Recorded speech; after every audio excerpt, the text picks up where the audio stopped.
जी वकील संघाची जी निवडणूक झाली त्यामध्ये मी आतापर्यंत उमेदवार होतो आणि वकील संघाच्या जे काय आमचे सभासद आहेत त्यांनी मला मदत केल्यामुळे मी आज माझा विजय निश्चित झाला। सर्व सभासदांचे आभार मानतो आणि पुढील वाटचालीसाठी आता माझ्या टीम बरोबर वर्षभर एक चांगल्या पद्धतीने काम करेन, सगळ्यांच्या सहकार्याने काम करेन अशी मी सध्या ग्वाही देतो।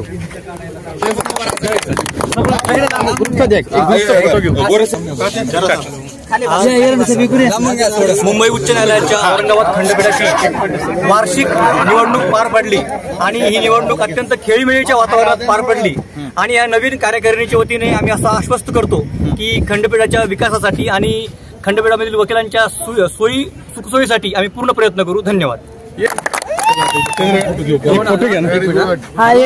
24 हायकोर्ट मान्य हायकोर्ट उच्च न्यायालय औरंगाबादची सध्याची निवडणूक 24-25 जाहीर झालेली आहे। त्या निवडणुकीमध्ये मी चेअरमन पदासाठी इच्छुक होतो। सर्व बार असोसिएशनने मला चांगला पाठिंबा दिला आणि सर्वानुमते बिनविरोध निवडून दिलं, त्याबद्दल मी सर्व बारांचे खूप खूप आभार व्यक्त करतो आणि चांगलं काम करेल। इथून पुढे सर्वांचे प्रॉब्लेम सॉल्व्ह करण्याचा मी प्रयत्न करेल। आमची सगळी टीम चांगली आलेली आहे, त्याबद्दल सर्वांचे खूप खूप आभार। धन्यवाद।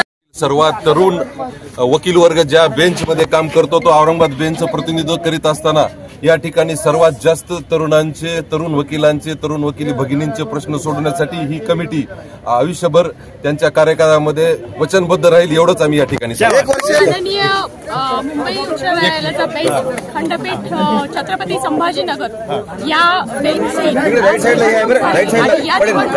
मला पहिल्या उपाध्यक्ष पदासाठी बिनविरोध निवडून दिल्याबद्दल सभासदांचं मी मनपूर्वक आभार मानते आणि सगळ्यांना खूप खूप धन्यवाद देते। औरंगाबाद खंडपीठाच्या आम्हाला सहसचिव म्हणून बिनविरोध निवडून दिलेला आहे। या खंडपीठातील ज्या अडचणी महिलांच्या तक्रारी सोडवण्याचा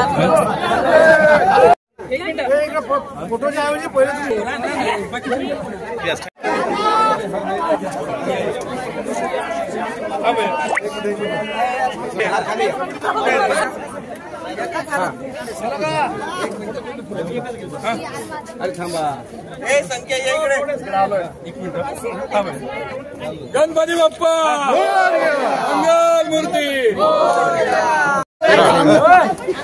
खाली करा हातवर करा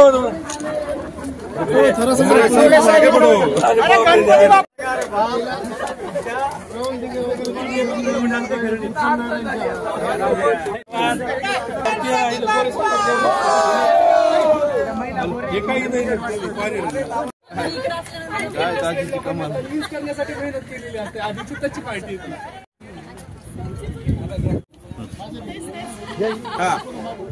ठरवून बघा।